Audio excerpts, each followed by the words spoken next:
Abra sua Bíblia comigo em Marcos, capítulo 10, verso 35 ao 45. Evangelho de Marcos, capítulo 10, verso 35 até o 45. Mesmo assentados, mas com reverência, a leitura da palavra de Deus.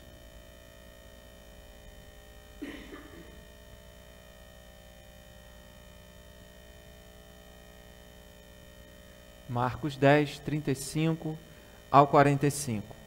Diz assim a palavra do Senhor. Então se aproximaram dele Tiago e João, filhos de Zebedeu, dizendo-lhe: Mestre, queremos que nos concedas o que te vamos pedir. E ele lhes respondeu: Que quereis que vos faça? Responderam-lhe: Permite-nos que na tua glória nos assentemos um à tua direita e o outro à tua esquerda. Mas Jesus lhes disse: Não sabeis o que pedis. Podeis vós beber o cálice que eu bebo, ou receber o batismo com que eu sou batizado? Disseram-lhe: Podemos. Tornou-lhe Jesus: Bebereis o cálice que eu bebo e recebereis o batismo com que eu sou batizado. Quanto, porém, ao assentar-se à minha direita ou à minha esquerda, não me compete concedê-lo, porque é para aqueles a quem está preparado. Ouvindo isto, indignaram-se os 10 contra Tiago e João. Mas Jesus, chamando-os para junto de si, disse-lhes: Sabeis que os que são considerados governadores dos povos têm-nos sob seu domínio, e sobre eles os seus maiorais exercem autoridade. Mas entre vós não é assim. Pelo contrário, quem quiser tornar-se grande entre vós, será esse o que vos sirva. E quem quiser ser o primeiro entre vós, será servo de todos. Pois o próprio Filho do Homem não veio para ser servido, mas para servir e dar a sua vida em resgate por muitos. Que Deus nos abençoe na meditação da sua palavra. É tão bom quando as pessoas cuidam da gente. É tão bom quando você vai no lugar e as pessoas preparam para você uma mesa, convidam você para assentar. E aí você se sente amparado, você se sente cuidado, você se sente servido. É tão bom quando você chega num lugar e você é recebido com um abraço. No lugar onde você não conhece ninguém, alguém vai e quebra o gelo e diz: Vem aqui e fica perto de mim. É tão bom quando você está precisando de ajuda, quando você não está num momento bom e você tem alguém para recorrer e você liga para essa pessoa e você agenda uma visita e você vai até a casa dela e ali você desabafa e ali você encontra um colo. É tão bom quando somos servidos. Mas será que nós gostamos de servir? Nós gostamos de ser atendidos nas nossas necessidades, mas será que você tem prazer em atender às necessidades dos outros? Olha para esse texto. Esse texto, Jesus estava saindo, indo em direção a Galileia. Não, ele estava saindo da Galileia em direção a Jerusalém. E em direção a Jerusalém, ele sabia o que iria acontecer. Se você observar do verso 32 até o 34, Jesus, vez por outra, falava com os seus discípulos, e mais uma vez aqui ele estava dizendo isso: olha, é necessário que eu vá para Jerusalém, que o Filho do Homem seja entregue nas mãos dos maiorais, dos religiosos, seja morto. E depois de 3 dias ele irá ressuscitar. Mas essa parte boa da história eles não guardaram muito. Mas Jesus estava dizendo que ele iria ser morto. E ele então estava indo em direção a Jerusalém. Indo para Jerusalém, Jesus se depara com um jovem rico. Isso eu estou no verso 17 do capítulo 10. Ele se depara com um jovem rico. E aí esse jovem diz: Bom mestre. Jesus responde logo: a bom só tem um, que é Deus. Porque o jovem queria aparentar ser bom. E aí então ele pergunta: o que eu devo fazer para herdar a vida eterna? Jesus fala: cumpra os mandamentos. Não matar, não roubar, honrar pai e mãe, cumpre os mandamentos. E ele então responde, tudo isso eu tenho feito desde a minha juventude. Jesus diz para ele, uma coisa ainda te falta. Vai, vende tudo que você tem, dá aos pobres, depois vem e me segue. E diz a história que esse jovem, cheio da grana, saiu entristecido, porque era dono de muitas riquezas. Logo depois, Jesus explica aos discípulos, olha, é difícil, muito difícil, aqueles que amam as riquezas. Ele não diz os que têm riqueza, mas ele diz, é muito difícil aqueles que põem o seu coração nas riquezas, nos bens materiais, entrarem no reino dos céus, no reino de Deus. Pedro então começa a pensar, Senhor, olha, o Senhor pediu a esse jovem para vender tudo o que tem e te seguir, e então ele teria vida eterna, então ele teria um tesouro no céu. Nós largamos tudo para seguir o Senhor. E o que vai ser da gente? Aí Jesus então explica, Pedro, olha, todo mundo que tendo deixado qualquer pessoa, qualquer situação para me seguir, vai receber nesse tempo presente, nessa era, vai receber 100 vezes mais irmãos, irmãs, mães, família, e no mundo por vir a vida eterna. E aí Jesus, enquanto Pedro estava pensando no que ele poderia ganhar, Jesus para e diz, olha, eu estou indo para Jerusalém para morrer. Parece que a ficha ainda não caiu. De repente chegam mais 2 discípulos que tinham presenciado toda essa história, que tinham escutado Jesus dizendo, olha, os que amam as riquezas desse mundo não estão aptos. Pedro faz a pergunta e Jesus diz, olha, vocês não têm que ficar preocupados com isso. Aí Tiago e João têm uma bela ideia. Ele diz assim, Senhor, olha, conceda a gente que a gente vai pedir ao Senhor.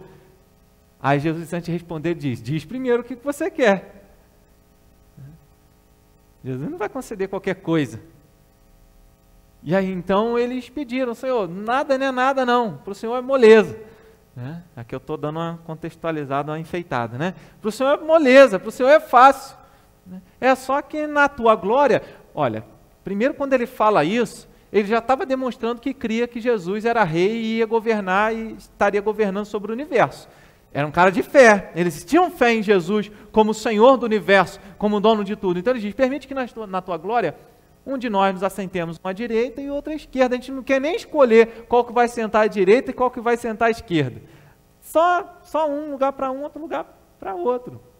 E Jesus então, ele vai mostrar com toda a resposta que ele dá aqui nesse texto, nós vamos ver de novo, ele vai demonstrar que o alvo e o objetivo desses discípulos estava completamente equivocado em relação ao reino de Deus.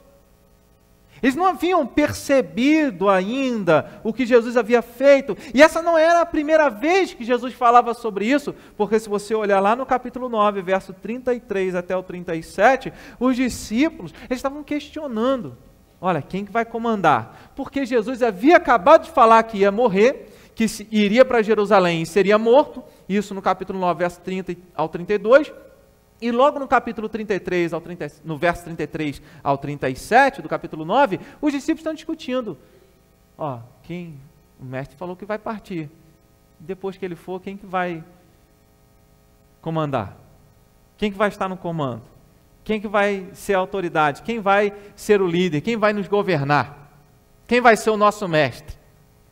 E eles ficaram questionando, Jesus fica sabendo disso, olha, vocês estão discorrendo uma coisa que não é para vocês fazerem. Aí Jesus pega uma criança e diz, olha, quem não viver no reino de Deus, não receber o reino de Deus como uma criança, jamais vai entrar no reino dos céus. Jamais vai entrar nos céus. Jesus fala sobre humildade, sobre dependência. Mais uma vez aqui a história se repete. Irmãos, graças a Deus, Deus é paciente com a gente. Graças a Deus ele é paciente, porque se ele não fosse paciente, a gente já estava perdido, ele já teria derramado, dispensado a sua ira sobre nós, porque ele nos ensina e a gente volta a pensar e deixar o velho homem sobressair de novo. E ele corrige, ele ensina, e a gente está bom, Senhor, eu aprendi, e logo depois nós nos vemos caindo nas mesmas situações, nas mesmas circunstâncias. Um coração altivo, um coração que quer viver independente de Deus, que quer ser dono de si mesmo. Então a visão que os discípulos estavam tendo a respeito do que é ser um discípulo de Jesus era uma visão completamente equivocada, uma visão errada. E aí quando nós olhamos para esse texto, entre tantas lições, eu quero olhar para esse texto com isso, e olhar com essa ideia, e enxergar na vida de João e Tiago, na vida dos apóstolos de Jesus, dos discípulos de Jesus, o que é ser um discípulo de Jesus. Você tem vindo à igreja, você tem procurado aprender mais de Deus, a maioria já foi batizada, já assumiu uma aliança pública com Jesus, outros estão nesse processo para assumir essa aliança, esse compromisso, para viver esse discipulado. Mas quantas vezes nós nos perdemos nisso aí? Quantas pessoas que buscam as igrejas nos nossos dias apenas pensando assim: olha, eu quero um lugar do lado de Deus, eu quero um trono para mim lá no céu, né? Estou trabalhando para isso, né? Então, e a maioria elas estão procurando um trono aqui na terra, né? Não no céu. Até isso também seria em benefício, um argumento em favor de Tiago e João, porque eles pensaram no céu, eles não pensaram na terra, né? Mas Jesus vai mostrar nesse texto que eles estavam completamente errados, porque o discípulo de Jesus, ele não deve ser motivado por qualquer glória terrena ou celestial.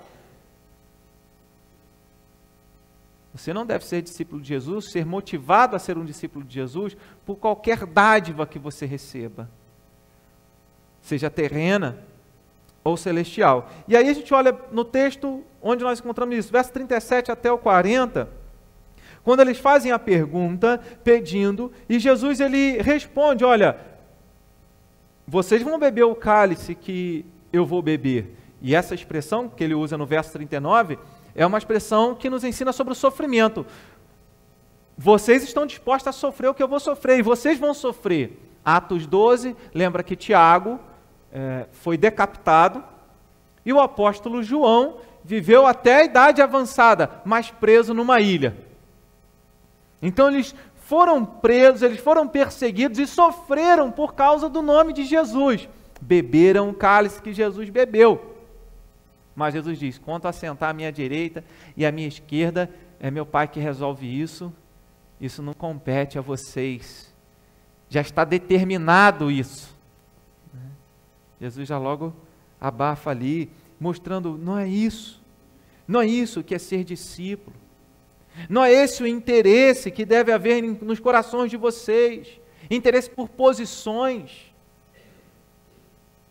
Qualquer interesse no coração em relação a este tempo, ao tempo por vir, qualquer relacionamento comigo baseado em interesse não funciona. E o que a gente encontra hoje são muitas pessoas buscando um relacionamento com a igreja e um relacionamento com Jesus com base no interesse. E aí, se é com base no interesse, eu não me comprometo. Porque enquanto Ele me concede o que eu quero, eu continuo com a minha vida. E Deus tem um compromisso comigo, de me abençoar. Eu não preciso ter um compromisso com Ele. Existem pessoas que só se preocupam com que a igreja, o evangelho, podem lhes conceder. Existem pessoas que só pensam no tempo aqui e agora. Mas um dia tudo o que nós temos e podemos conquistar vai acabar. Quando as suas expectativas não acontecem para essas pessoas, elas ficam frustradas. Perceba e faz uma avaliação de você mesmo. Como é o seu comportamento quando você ora e Deus não atende aquilo que você pediu? Você é aquele filho pirracento que diz assim: ah, é assim, Deus? Então, eu não vou mais à igreja. Eu não vou mais congregar. Eu não vou mais te servir. O Senhor não me atendeu, não fez o que eu pedi. Muito bem. Eu não prego mais, eu não canto mais na equipe de louvor, eu não participo mais do coral, eu não vou mais à igreja, eu não estudo mais a palavra, nem ler mais a Bíblia, eu vou ler. Se eu me animar, eu até oro um pouquinho para o Senhor ficar satisfeito. Tem algumas pessoas que lidam assim, mudam o foco. Elas ficam desanimadas e perdem o ânimo de viverem como verdadeiras discípulas de Jesus. Pensam nas recompensas terrenas, pensam nas recompensas celestiais, e no caso aqui a recompensa celeste é que Tiago e João estavam interessados num galardão que os colocaria sob uma posição de prestígio em relação aos seus irmãos, em relação aos outros discípulos. Quantas vezes na altivez da nossa espiritualidade, nós os achamos mais espirituais, mais santos do que outros irmãos? E aí eu não falto um domingo, Deus. Aquele irmão lá, ó, falta. Vários. Eu estou sempre participando das atividades da igreja. E o outro lá, não, eu sou digno de ter um lugarzinho melhor com o Senhor. De ser mais abençoado. Era essa a ideia que estava na cabeça de Tiago e João. Era essa a preocupação. Jesus está dizendo, você não tem que se preocupar com isso. Vocês têm que me seguir. Vocês têm que viver como verdadeiros discípulos. Havia pessoas que seguiam a Jesus naquela época porque eram abençoadas por ele. Jesus, ele certa vez multiplicou 5 pães e 2 peixes e alimentou uma multidão de quase 5.000 homens, sem contar mulheres e crianças. E aí no dia seguinte, quando Jesus sai de onde ele estava, onde ele havia feito a multiplicação, o pessoal acorda e fica procurando Jesus, e ele não estava lá, e vão atrás dele. E Jesus diz, olha, vocês estão me procurando porque ontem vocês encheram a barriga. E não porque vocês querem ter um relacionamento comigo, não porque vocês querem ser os meus discípulos, vocês estão me procurando porque vocês foram alimentados. Irmãos, isso se repete nos nossos dias, porque enquanto existem pessoas procurando os pães e peixes que Jesus pode multiplicar nos nossos dias, que são os bens materiais, existem pessoas também procurando as curas, milagres. Ah, vamos em tal igreja, vamos em tal lugar porque lá tem milagre, vamos em tal lugar porque lá tem revelação, vamos em tal lugar porque lá tem isso, e as pessoas ficam pulando de um lugar para o outro, indo de um lugar para o outro, e isso não é o que Deus quer para nós. Primeiro porque vai na contramão de tudo aquilo que Jesus ensina a respeito do que é ser discípulo dele. Se eu sou discípulo de Jesus, eu não tenho pretensão com qualquer coisa, porque eu sei, como Mateus, no Sermão da Montanha, Jesus no Sermão da Montanha, Mateus capítulo 6, ele ensina que o nosso Pai Celeste conhece cada uma das nossas necessidades. E se Ele conhece as minhas necessidades, não preciso ir atrás. Deuteronômio 28. Se atentamente ouvires a voz do Senhor, tendo cuidado de fazer tudo quanto Ele tem dito, te seguirão todas essas bênçãos. Os evangélicos dos nossos dias, vou usar evangélico, não cristão, né, porque é mais laico. Os evangélicos dos nossos dias, eles estão indo atrás das bênçãos, esquecendo do Senhor. Então, se o seu relacionamento com Jesus é baseado naquilo que Ele te dá, já não é relacionamento. Quando alguém se mantém como discípulo de Jesus, com base motivado pelas bênçãos que pode ganhar, já não está vivendo como discípulo. Se a sua adoração a Jesus, se o seu culto, se o seu louvor tem como fundamento a cura de uma enfermidade, ou uma porta aberta de um emprego que você tanto esperava, seu discipulado, a sua vida cristã, seu discipulado, já não terá tanta segurança assim. Vai bastar uma dificuldade, uma dor, uma frustração para a sua vida cristã ruir. Porque muitas pessoas têm abandonado a fé e o relacionamento com Deus porque confundiram gênio da lâmpada com Jesus Cristo e cristianismo. Acham que Deus é uma prateleira do supermercado que só vai ali e recebe. Quando Deus é relacionamento. E as pessoas que vão construindo a sua vida cristã naquilo que Deus lhes concede, quando Ele diz não, sim, Deus diz não. Quando Ele diz não, as pessoas desesperam. E aí enfraquecem a fé, porque imaginavam que Deus tinha que lhes conceder tudo o que desejavam, e se afastam de Deus. E aí a gente percebe que A mesma situação e luta e adversidade que num momento nos levou para perto de Deus e nós oramos e Ele nos atendeu, a mesma situação, quando Ele não nos atende, nos afasta dEle. E isso para aqueles que têm baseado o seu relacionamento com Jesus, o seu discipulado, com aquilo que tem, com a glória terrena ou celeste. Então a pergunta é, com qual motivação você tem seguido a Jesus? Com qual motivação você segue a Jesus e o serve? Então lembre-se, o discípulo de Jesus não pode ser motivado por qualquer glória terrena ou celestial. O discípulo de Jesus não deve desejar estar acima das outras pessoas, acima de seus irmãos, acima do seu próximo. Olha o verso 43, ele diz, mas entre vós não é assim, pelo contrário, quem quiser tornar-se grande entre vós, será esse o que vos sirva.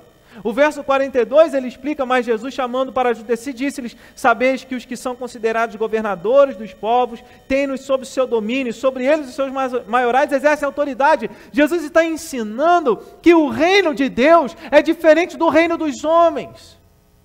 Que os valores que regem o reino de Deus é diferente dos valores que regem o reino dos homens. E às vezes nós queremos aplicar os mesmos princípios que nós temos na sociedade, nesse mundo, no reino de Deus, na nossa vida, no relacionamento na igreja ou em qualquer lugar. Queremos sim estar acima das outras pessoas. Queremos dominar sobre as outras pessoas. E não importa onde você quer chegar na sua vida profissional, se você quer ser um homem de sucesso, uma mulher de sucesso, um jovem de sucesso, não importa os meios, porque os fins sempre justificam os meios. Isso não é o que Jesus ensina, não é o que o cristianismo ensina. Você pode até ter um alvo bom, mas a forma como você chega lá também é determinante para ser revelado na trajetória, e não apenas no final, mas na trajetória, na caminhada cristã. Quem é discípulo de Jesus? E aqui, embora eu fiquei perguntando, pensando, refletindo, o verso 41, ouvindo isto, indignaram-se os 10 contra Tiago e João. Eu fiquei pensando, por que eles se indignaram? Eu acho que é porque eles não tiveram a ideia primeiro. Porque se eles tivessem tido a ideia primeiro, eles não iam ficar tão assim, emburrecidos, entristecidos. Às vezes as outras pessoas têm as ideias primeiro, como Tiago e João. Porque a própria maneira como eles se colocaram já demonstrou que se eles estivessem no lugar deles, eles iriam querer as primeiras cadeiras, os primeiros lugares, um trono ao lado de Jesus à direita e à esquerda. Isso revela algo que estava no coração de Tiago e João, no coração de todos os discípulos, porque embora esse texto mencione, do verso 35 ao 45, essa perícope mencione apenas o pedido de Tiago e João, que nós mencionamos da palavra de Pedro, menciona o que estava no coração dele, Senhor, e nós deixamos tudo pelo Senhor. Capítulo 9, verso 33 ao 37, todos os discípulos estavam questionando quem seria o melhor. E talvez Tiago e João e Pedro, que são os destaques aqui nesse contexto, até tivessem para si mesmos um motivo muito bom. Porque eles poderiam dizer assim, quem que Jesus levou para o monte da transfiguração? São os 3. Estavam ligados com ele direto. Eles faziam parte de um grupo. Tinham os apóstolos, os 12. Mas parece que Jesus tinha alguma coisa ali com esses 3. Porque é para pescar, eram os 3. É para o monte da transfiguração, os 3. É para o jardim no Getsêmani, os 3. Tiago e João talvez tenham pensado, Senhor, nós sabemos quem o Senhor é, nós vimos a sua glória, nós sabemos que o Senhor é Rei, é o Salvador. talvez eles sentiram que mereciam aquele lugar. E aí é onde mora o problema. Onde o nosso coração se revela não como um coração servo, humilde, mas como um coração altivo, soberbo, arrogante e exigente. Onde nós nos arvoramos de uma santidade, de merecimentos que jamais houve e haverá em nós. Porque quantas vezes você já pediu algo a Deus e lá no fundo do seu coração você imaginou que você merecia? Quantas vezes você pediu algo a Deus e Ele não te atendeu e você disse: Deus está chateado comigo, Ele não se importa comigo, e Deus errou. Todos nós temos esse sentimento, e esse sentimento não apenas se revela em relação a Deus, mas se manifesta em relação às pessoas que estão à nossa volta. Quando nós nos consideramos mais santos, mais justos, mais perfeitos, aqueles que trabalham mais, aqueles que amam mais, aqueles que servem mais, quando olhamos para os outros e sempre temos uma visão a nosso respeito, que somos melhores do que os outros. Jesus diz: não é assim que o reino de Deus funciona. O reino do mundo, dos homens, as pessoas têm os seus governantes, mas entre vocês, quem quiser ser o maior precisa estar pronto a servir. Você deve olhar o outro como alguém maior, porque para você servir, você só serve se você estiver olhando de baixo. Você só serve se você se considerar escravo. Você não serve se você se considerar melhor ou maior. É preciso que você considere o outro maior que você. Por isso Paulo, e falando do serviço, falando da humildade, escrevendo a carta aos Filipenses, capítulo 2, verso de número 3, ele diz que nós devemos considerar os outros superiores a nós mesmos. É nesse sentido que eu sempre costumo pensar que o segundo maior mandamento, lá em Mateus capítulo 22, na altura do verso 37 até o verso 40, quando Jesus diz que o maior mandamento é amar a Deus sobre todas as coisas e ao próximo como a nós mesmos. Só que essa expressão amar o próximo como a nós mesmos, eu penso que muitas vezes, ou na maioria das vezes, nós precisamos tratar assim na nossa cabeça. É amar o próximo mais do que a mim mesmo. É colocar as necessidades do outro mais do que as minhas. Colocar as necessidades do outro à frente das minhas. Então, quando eu olho o outro como maior que eu assumo uma postura de disposição a servir. Jesus olhou para todos os pecadores e disse: eu quero servi-los. Jesus não quis, e Paulo, nesse mesmo contexto de Filipenses 2, a partir do verso 5, depois que ele menciona no verso 3 que nós devemos considerar as outras pessoas superiores a nós mesmas, ele diz: tenham em vocês o mesmo sentimento que houve em Jesus Cristo, pois ele, sendo Deus, não quis exigir toda a sua pompa de Deus, toda a glória que Deus exige, mas ele assumiu a forma de ser humano, ele se tornou servo. Na sociedade, isso é estranho, porque qualquer livro, qualquer estrutura que trate de liderança, de domínio, de autoridade sobre as outras pessoas, são as pessoas que mandam, e as outras têm que obedecer. Mas a liderança na vida cristã é uma pirâmide invertida. Porque na sociedade, no topo da pirâmide está aquele que manda, e na base da pirâmide está aquele que serve. No reino de Deus, a pirâmide é invertida. No topo dela está aquele que serve.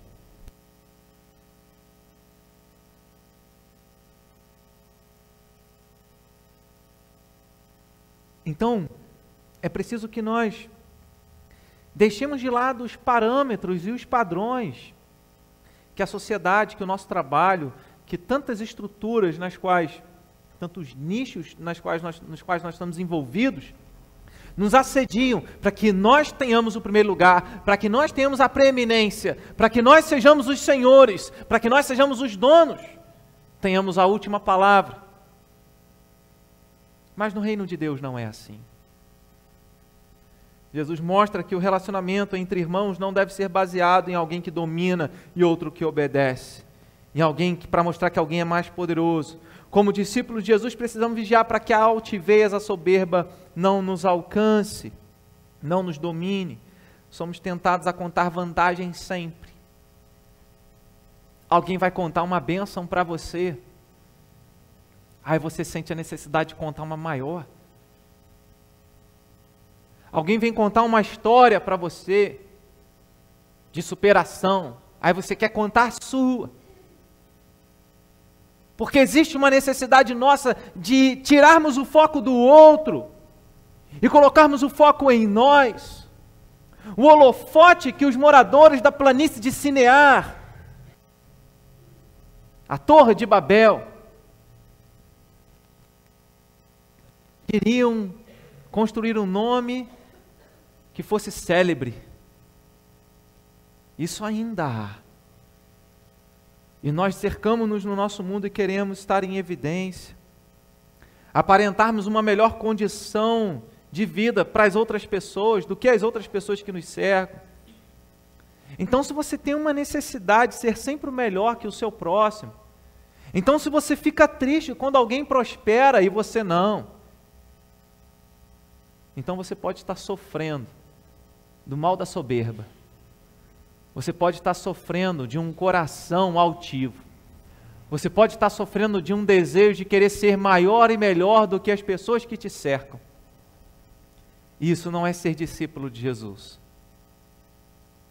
Toda vez que eu quero que o meu ministério apareça mais, que o meu microfone apareça mais, que o meu eu esteja em evidência, que eu seja o centro, eu já larguei o discipulado cristão. Será que às vezes você se julga melhor que as outras pessoas? Será que se Tiago e João tivessem imaginado assim, não, pela graça de Deus mesmo que nós tivemos ali essa oportunidade de estar no Monte da Transfiguração, porque nós somos pecadores. Depois que Jesus disse para Pedro, Pedro, lança a rede, e ele lançou, e eles pegaram peixe, Jesus sobe, está ali no barco, Pedro diz, arreda-te, afasta-se de mim, Senhor, porque eu não sou digno de estar na tua presença. Reconhece a sua pecaminosidade, as suas falhas. O discípulo de Jesus não pode fazer da sua vontade o centro da sua existência. Não pode fazer da sua pessoa o centro da sua história. Ele deve viver para Jesus, ele deve viver para Deus, ele deve viver para o Senhor. E aí nós fazemos isso quando nós vivemos para as pessoas. Você vive para Jesus quando você vive para as pessoas. É estranho algumas pessoas que dizem que são de Deus, aquelas pessoas que levantam as mãos nos louvores, que ajoelham, que jejuam, mas são indiferentes em relação ao próximo. É a postura dos fariseus e escribas e religiosos da época de Jesus, porque eles conheciam a Torá, a lei, o Antigo Testamento, o Pentateuco. Eles conheciam a palavra de Deus, conheciam os mandamentos de Deus, se arvoravam do conhecimento, mas distante deles a prática, porque Jesus em Mateus capítulo 15, verso 8, ele diz, esse povo honra-me com os lábios, mas o seu coração está distante de mim. Então é nesse momento que nós entendemos, nesse aspecto do discípulo, que ele não deve se ver acima do seu irmão, é onde nós encontramos que aquilo que está aqui deve ter eco aqui. Aquilo que está aqui, onde nós professamos, deve ser manifesto nas nossas mãos. Então, se as pessoas não te cumprimentam, você vai ser o primeiro a cumprimentar. Se as pessoas não olham para você, você vai ser o primeiro a olhar. Se as pessoas não te abraçam, você vai ser o primeiro a abraçar. Porque existem pessoas que reclamam porque não foram o centro, porque não foram cuidadas. Eu quero dizer para você, Deus te chamou não é para você ser cuidado, é para você cuidar de outras pessoas. E você só vai cuidar de outras pessoas quando você entender que você mesmo foi alvo dessa graça de Deus, que você foi chamado para ser servo. Mas você só vai servir se você olhar para os outros e entender assim, ele é maior do que eu. O discípulo de Jesus, ele não deve esquecer que foi chamado para servir. O verso 43 e 44 nos mostra isso. Entre vós não é assim. Quem quiser ser grande, seja aquele que vos sirve. Quem quiser ser o primeiro entre vós, será servo de todos. Jesus não diz assim, eu vou ser servo apenas daqueles que me servem. Boa observação aí no texto. Eu não vou ser servo apenas daqueles, eu vou servir aqueles que me servem. Não é isso que Jesus está dizendo. Porque eu comecei dizendo nessa reflexão, nessa noite, que é muito bom ser servido, ser amparado, ser cuidado. E quando você é cuidado, quando alguém faz algo para você, você fica com aquela, acho que a maioria das pessoas, né, tem gente que não, fica com aquela dívida de gratidão, né, e você quer fazer algo para retribuir, você quer recompensar todo o cuidado que você recebeu. Agora Jesus está dizendo, seja servo de todos, servo daqueles que te servem, servo daqueles que não te servem. Mateus capítulo 5, na altura do verso 40, 41, Jesus ele ensina nesse trecho que se você ama aqueles que te amam, que diferença você está fazendo?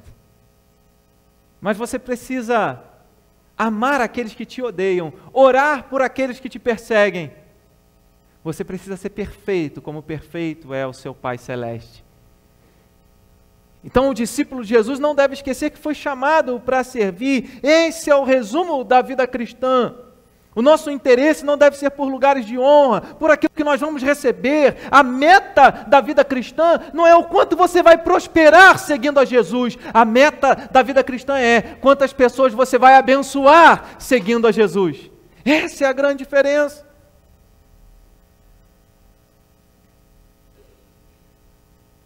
O interesse do servo de Jesus é ser como Jesus, servir aos outros, não obter algumas coisas para a sua vida, mas para entregar a vida para servir alguém, como Jesus menciona no verso 45, que ele entregou a própria vida, deu a própria vida em resgate por muitos.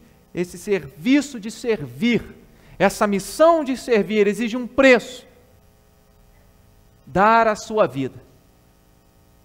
E eu sei que não tem nada mais precioso para nós do que a nossa vida. Você pode ter todos os recursos no mundo, ficou doente, você vende tudo o que você tiver para salvar a sua vida. Então a sua vida, em última instância, é o que você tem de mais precioso. Jesus está dizendo, aquilo que você tem de mais precioso é entrega para doar a alguém, para servir a alguém. E não é fácil, e esse preço vai trazer incômodos, vai fazer você sair da sua zona de conforto, porque os discípulos de Jesus colocam as necessidades dos outros à frente das suas. Paulo, na segunda carta aos Coríntios, capítulo 12, verso 15, próximo ao texto que nós lemos hoje, ele diz assim, eu de boa vontade me gastarei, e ainda me deixarei gastar em prol da vossa alma. Agora, parece que muitas pessoas esqueceram de ler esse texto nos nossos dias, porque elas pensam, o que eu vou receber? O que eu vou ganhar? De vez em quando eu cito isso, uma história que eu ouvi uma vez, conversando com um pastor, e esse pastor foi visitar alguém, e esse alguém, a qual o pastor foi visitar, perguntou assim, pastor, o que a igreja tem para me oferecer? Algumas pessoas são assim. Igreja não tem nada para te oferecer. O que você tem para oferecer a Jesus? Às vezes nós temos interesse e esquecemos como os homens de Deus do passado, as mulheres de Deus no passado, eles se gastavam e isso não era um peso, servir não é um peso. Eu, como filho, eu já fiz isso muitas vezes. Minha mãe me mandava, Diego, faz isso. Tá bom, mãe. De cara fechada e fazia. Deus quer que nós o sirvamos de boa vontade. Ainda que, Jesus conte a história lá, né? Filho, vai hoje trabalhar na vinha. Vou, pai. E outro falou, não vou. Aí o filho que disse que ia, não foi. E o que disse que não ia, se arrependeu e foi. Esse que se arrepende e faz, é o que faz a vontade de Deus. Então, ser discípulo de Jesus é ser algo, preste atenção nisso, ser discípulo de Jesus é ser algo que não é ser para nós mesmos. É ser para fora de você. Não é o que vai trazer benefício para você, ser para você, é ser para fora, é ser por outro. Então, ser discípulo de Jesus, tudo aquilo que, eu acredito que nessas frases que eu vou mencionar aqui, agora não esgotei o tema, mas tudo aquilo que Jesus fala a nosso respeito, Não diz nada em relação a nós em si, mas aquilo que Ele quer fazer através de nós. É orar, está aqui, né? Sempre. Orar e trabalhar por mais um discípulo. Você ora, mas você também trabalha. Então, ser discípulo de Jesus é ser pescador de homens. Então não é algo em nós, é algo fora de nós. Ser discípulo de Jesus é ser sal e ser luz neste mundo, e não para nosso mundo, para dentro de nós. Ser discípulo de Jesus é ser alvo das bênçãos de Deus? Sim, mas também é ser recipiente delas, para que através desse recipiente nós possamos comunicar e compartilhar e transbordar e partilhar do amor de Deus que está em Jesus Cristo. Então você não recebe para você mesmo. E aqui vale um parênteses da história do azeite, do aumento do azeite da viúva. Em que enquanto havia botija vasilha, o azeite não parava, e o azeite ali é o símbolo do Espírito Santo de Deus. Sabe por que alguns cristãos param no meio do caminho? Porque deixaram de servir, porque deixaram de abençoar, deixaram de entregar a sua vida e gastar a sua vida para o reino de Deus. E aí a fonte secou, porque parou a vasilha. Não tem mais vasilha. E nessa história do Antigo Testamento, quando a vasilha cessa, cessa também o azeite. Por isso o cristão ele recebe, e quanto mais ele partilha, nunca lhe falta. Quanto mais ele dá, sempre ele é preenchido. Ser discípulo de Jesus é algo que tem a ver com algo que está fora e não dentro de nós. Ser discípulo é compreender que você está no mundo não para você mesmo, mas para ser o agente do bem, um agente de Deus. Primeira carta de Pedro, capítulo 4, verso 10, ele diz que nós devemos servir uns aos outros. Então você não é o centro, o próximo é o centro. A pessoa que está à sua volta é o centro. A sua vontade não é o centro, a necessidade do outro é o centro. E é o centro porque Jesus é o centro, porque Ele diz lá em Mateus 25, todas as vezes que vocês fizeram um desses meus pequeninos, a mim vocês o fizeram. Todas as vezes que nós servimos uns aos outros, servimos o próximo, estamos servindo a Jesus, porque assim Ele mesmo nos ensinou. Quando você cumprimenta alguém, quando você abraça alguém, quando você pergunta a uma pessoa como você está, e isso sem conhecer. Irmãos, é difícil, até mesmo dentro da igreja, no nosso dia de congregarmos, de nos reunirmos para cultuarmos a Deus. Geralmente os irmãos que sentam aqui na frente não conhecem os irmãos que estão lá atrás, mas a gente precisa criar esse vínculo. A gente precisa criar essa afinidade, esse relacionamento, servir um ao outro. Como eu posso servir o meu irmão? Eu não conheço aquele irmão. Está aqui dentro, você tem que conhecer. Está lá fora também. Servir um ao outro. Quando você pergunta como a pessoa está, quando você compartilha o amor de Deus, que é o evangelho da salvação em Jesus, quando você se preocupa com o outro porque você ama e quer vê-lo bem, quando você demonstra interesse, quando você visita. E não é dizer assim, ninguém me visita, eu não visito ninguém. Não, é o contrário, é assim, Deus me chamou para servir, então eu quero visitar, eu quero abençoar. Não viva o egoísmo que a sociedade implica e coloca sobre as nossas vidas, porque eu não recebi, eu não dou. O que você deu a Jesus? Nada. O que eu dei a Ele? Nada. E o que Ele fez por mim e por você? Tudo. A pergunta é, você está servindo ou desejando ser servido? Você está mais interessado em receber ou em doar? Eu não estou falando de dinheiro. Estou falando de tempo, de ombro, de abraço, de presença, de atenção, de se importar. Eu quero encerrar essa reflexão nessa noite, lembrando que o discípulo de Jesus, ele foi servido e salvo pelo próprio Jesus. O verso 45 nos ensina isso. Pois o próprio Filho do Homem não veio para ser servido, mas para servir e dar a sua vida em resgate por muitos. O discípulo segue não apenas o ensino, mas o exemplo do seu mestre. E se nós queremos seguir o ensino, o exemplo do nosso mestre Jesus, precisamos lembrar que Ele deu tudo para nos servir, para nos alcançar, deu a sua própria vida. A nossa vida, irmãos, é resultado do preço que Jesus pagou. A nossa vida, a nossa comunhão com Deus é resultado da obra de Cristo na cruz, para salvar a nossa vida. Nós recebemos o melhor do nosso Senhor. Você recebeu o melhor de Jesus. Você recebeu alguém que deixou a riqueza dos céus. Enquanto muitos cristãos procuram a riqueza da terra, Ele deixou a riqueza dos céus para vir ao nosso encontro. Enquanto as pessoas estão interessadas em dominar umas sobre as outras, Ele veio servir e se colocar sob nós, para que pudesse nos atender em todas as nossas necessidades.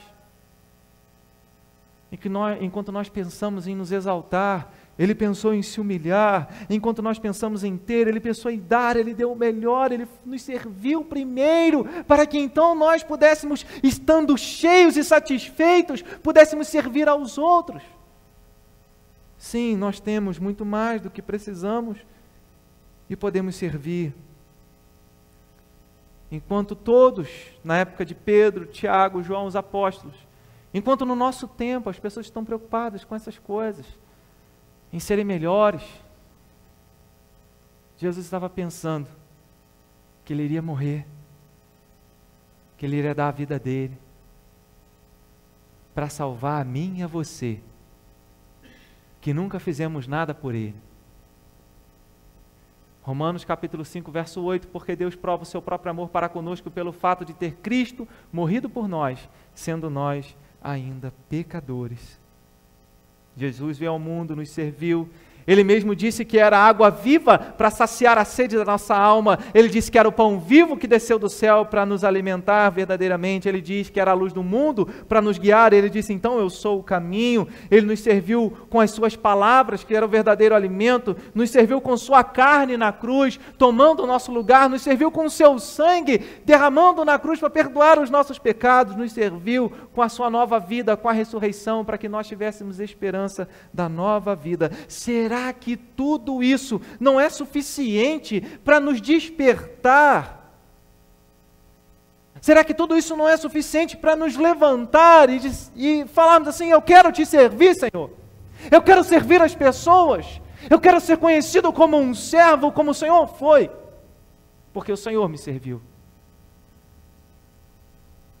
Quantas pessoas olham para o cristianismo e pensam, o que eu posso receber? Jesus veio e deu a salvação para que você recebesse a salvação, porque você não poderia ser salvo sem essa graça de Deus. Mas tudo isso que Ele já tem te dado não é para ficar com você, é para ser partilhado, é para ser comunicado. E esse louvor que nós estaremos adorando ao Senhor nesse momento fala sobre isso. Que uma vez que fomos salvos, que fomos lavados pelo sangue de Jesus, que pertencemos a Ele, devemos então entregar a nossa vida nas mãos do nosso Senhor, para que uma vez em suas mãos façamos aquilo que é do seu agrado.